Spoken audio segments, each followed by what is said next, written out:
Story 1. I am convinced I will die in a car accident. Not because I am a bad driver or even drive for that matter, but because I have had so many dreams of being in a crash. I am so glad to know I am not alone in this. My heart goes out to those of you who have had close calls and suffer from accident-related anxieties or fears. Story 2. Something really dumb. I have attention deficit hyperactivity disorder and I am so clumsy and don't pay attention to certain things, so I imagine it's not going to be sad. It's going to be something that makes people pause and scratch their heads for a second. Not sure what exactly that is, but that's what it is. Story 3. I'm going to end my life. Not in a sad way, but on my own terms. Alzheimer's disease and dementia are prevalent in my family, and I've witnessed it several times. It's awful. I absolutely refuse to die not remembering the people I love and the things I did. I won't let my wife and my friends watch me fade away. When my mind starts to deteriorate, I will end it. I'm going to die as myself. Story 4. Ever since I was a child, I had a recurring dream that I would die slowly and alone as I drift off into space, unable to be rescued, and into the forever expanding darkness. Even then, I may not be found. Story 5. Organ failure. I've already gone through multiple organ failure once and ended up needing a transplant, so I'm pretty sure at some point this one will fail, and I might not get another one. I hope I'm wrong. Multiple organ failure is a very scary, painful way to go, especially if you're like me and have a bad reaction to most opioids.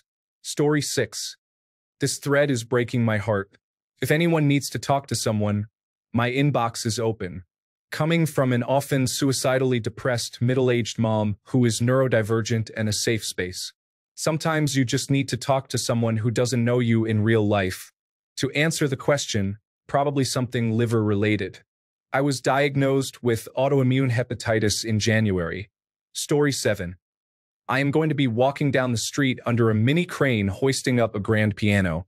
I'm going to watch them safely hoist the piano into my penthouse apartment, and as soon as I give the crane operator a thumbs up, I'm going to be shot 26 times with a Tommy gun. My killer will be an old man named Chip Whittley. He will claim he thought I was someone else, but make no mistake, this will be a targeted hit. I'll go out like a warrior, but I will soil myself and take 40 minutes to fully die. During that time, I will yell profanities at onlookers, and I won't hold back. Story 8. Alone on a long walk in the woods. Once I get to the point where I can't take care of myself, I'm calling it there, grabbing my .45, and sending whatever family I have left a set of coordinates where the authorities can find my body. Then I'll be cremated and buried with a freshly planted tree with a view of Lake Michigan. Story 9. In driver's education, they told us it's usually safer to just hit small animals than to swerve off the road or into traffic. As soon as I heard that, I knew I would die because I didn't want to kill a raccoon or something. Story 10. Hopefully an accident in my 70s. Not that I'm going to stage anything, but dementia and Alzheimer's run strong in my family, and I don't want to see it from the other side. So when I retire, I intend to just do wilder and wilder things and hope the odds catch up when they catch up. Story 11. By my own hands. I do not want a disease to take me out or some accident or someone getting to me first. I want my death to be my choice by my own hands. Story 12. I'm probably going to die of brain cancer in the next 8 years or so. If you are a veteran, get your brain checked. Burn pits are covered by the Sergeant First Class Heath Robinson honoring our promise to address Comprehensive Toxics Act, and you can get treatment covered. I am glad I did, because now I'll probably outlive my sweet dog, so she won't be left alone without me in this world. I'm taking her ashes with me to the grave. Story 13. A bolt of lightning strikes my guitar as I'm doing an amazing solo on stage, melting me and the audience. I just have to learn the guitar and get famous first. Story 14. I have had a fear of the ocean since I was young, and I low-key believe that this fear is kind of foreshadowing how I will die. Like maybe that fear is me predicting my death in a way. Maybe I am crazy, but I guess we will see. Story 15. If I have anything to say about it, it will be a remote beach, my favorite place, which is within a national park. I am going to wait until the quality of life completely declines and go to a certain place on this wilderness beach with a family album, a fifth of excellent vodka, some of my lifelong favorite music, and a pill that will finish me off when I'm ready. Story 16. I'd like to die riding my horse. Preferably years from now, my kid's grown, husband possibly deceased. But me taking my favorite horse into our favorite field and riding like tomorrow didn't exist. I would die with my heart filled and a smile upon my face. It's always been my dream since I was 9 and took my first pony to a big open field. Story 17. My mouth is most likely going to get me killed one day. I have known this since I was 8. A guy burped in my face on purpose, and I went, "Excuse you," with an attitude. He turned around and threatened me with a knife. It is not the only time my mouth has gotten me in trouble. There are certain countries I can't visit because I can't shut up. It is what it is, and if that's how I die, I am okay with it. Story 18. Hopefully, slowly. I want to look death in the face before it gets me. Also, hopefully with someone I love. I want to show people that it's okay to look at death and to see that it must be. Heard about how Lou Reed died today. That would be nice. Story 19. I have to drive 210 miles every other weekend to pick up my kids. I'm positive a semi is going to get me somewhere along the path. I just hope my kids aren't in the car when it happens. Story 20. Ramming my fighter jet up the Armageddon cannon of an alien mothership as it prepares to obliterate a city while screaming into the radio communications, "Honey, I'm home." 90s sitcom style, baby. Story 21. Tragically rescuing my family from the wreckage of a destroyed sinking battleship. Most of my family makes it to their late 80s and mid-90s. I met 4 of my great-grandparents and have pictures with them. If I can avoid some stuff, I'm hoping to meet my grand and great-grandchildren without outliving a single descendant. Story 22. I'm 34 and drink approximately 10 drinks 5 days a week. I vape constantly when I'm sober and chain smoke cigarettes when I'm drinking. If it's not liver failure or lung cancer, a woman murdered me. Story 23. I've had several close calls going downstairs, plus I have a history of bowel obstructions, one which almost killed me already. So it's 50-50. I'm kind of hoping it's the stairs and that I break my neck and die fast rather than suffer the torture of another obstruction. Story 24. I was playing a mountain climbing game in virtual reality once. I started watching a butterfly and got distracted. I didn't realize I didn't have both of my hands gripped. I fell to my death. I suspect my real-life death will be similarly dealt to me.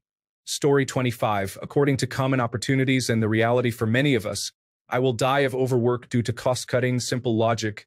And if you are one of those master of business administration geniuses that solve everything by doing this, forget you. Story 26. Probably in some very avoidable dumb way. Like, I will be prescribed blood thinners, then I will bump my head a little too hard and get a brain aneurysm. Story 27. Ideally very old, in my bed snoozing. I've had a recurring dream since I was a kid that a man is chasing me and the mud won't let me run. Hopefully not that way. As others have said, in the best case scenario, on my own terms, in my own time. Story 28.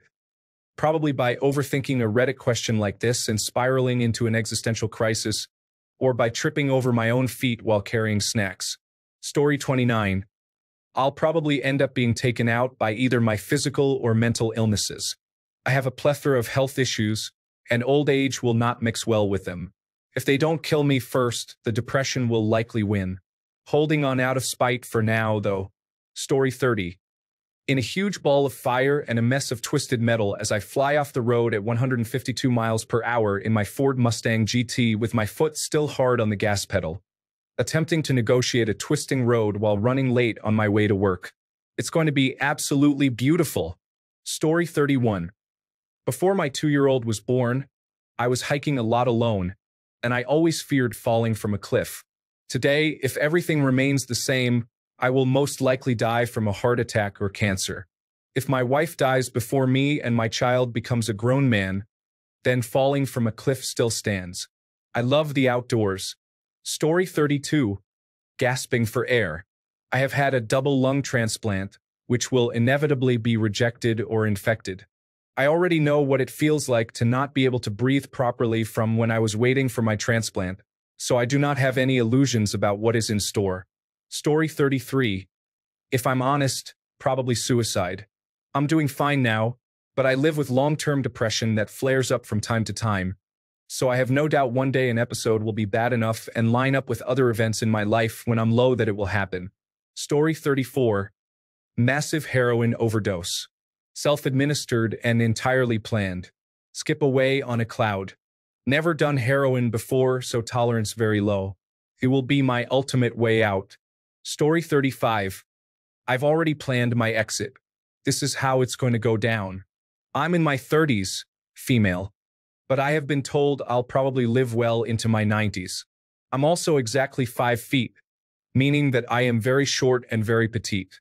That last part will be relevant later. So, sometime during my 60th year of life, I will purchase a sword cane. That is a walking cane with a sword inside. I will go about my life and be as old and cantankerous as I want. Unfortunately, partway through my cantankery, some thief will look at my 5-foot ancient frame and decide that I am an easy target for a mugging. But they will be very wrong. So picture this. A thief comes at me and grabs my purse. Old lady with a cane, an easy job, right? We struggle, he's surprised that I'm putting up a fight. Then I pull my sword out of my cane. For a moment, he probably won't be able to process what he's seeing. But by the time he gets it, my sword will be in his rib cage. He has a gun and he uses it, but it's too late. He shoots me in the chest. I go down. But the last thing that I see before my end is the surprised face of the thief, in disbelief that he was taken down by a 90-year-old with a sword in her cane. He'll be the last thing I see, and I'll be the last thing that he sees. Except I'll be expecting this, and he won't. This is how I go, and it'll be perfect. Story 36. Probably out of fear of some sort, or because I live in the ghetto, I worry about getting killed by my upstairs neighbor who says she can't wait to catch me outside and calls me names day and night. But I kind of hope I die in my wife's arms after a huge moment of love. Story 37. Either cancer or being hit by a car. I work for a public works department, and the number of times people speed by me in a work zone while playing on their phones would shock you. Story 38. Heart failure. I have aortic stenosis. At some point, the aortic valve in my heart will either need to be replaced or it will fail. Even if it is replaced, it only extends my life for a certain number of years. I already have an uncle and a sister who passed away due to their heart conditions, both of them on my birthday, my sister this year and my uncle last year. Story 39. Crohn's disease. It is incurable and flares up every few years, and the flares are really, really bad. I can handle it now, but in 60, 70 years, my body will naturally deteriorate with age, and eventually, I will probably succumb to the illness if I don't get cancer or heart disease first. Story 40. I try not to think about dying too much, but I've been smoking since I was 13, so if I had to guess, I'd probably say from complications due to my smoking. Story 41.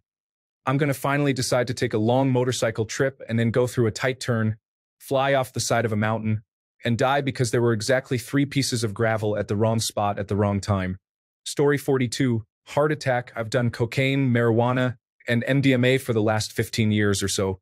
Fully functioning, and I am a boss in my workplace. For those that don't know me, they would never suspect it. I'm 32, and I'm told all the time I look like I'm in my early to mid-20s. I attribute this to good genetics and nothing more. I do yearly tests, and they always come back good. But I really don't know how since I don't take care of myself. Didn't think I'd live this long, to be honest. Story 43. There's a high chance I'll inherit Alzheimer's. If I do, I hope that I have the sense to take my own life at the appropriate time. So, pills, alcohol, and a running car in the garage.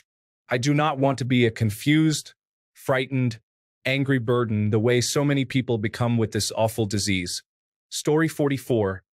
Hopefully not on the operating table tomorrow. Laugh out loud. Probably dementia and old age, though. But then again, if I keep living and consuming the lifestyle I have at the moment, probably a heart attack.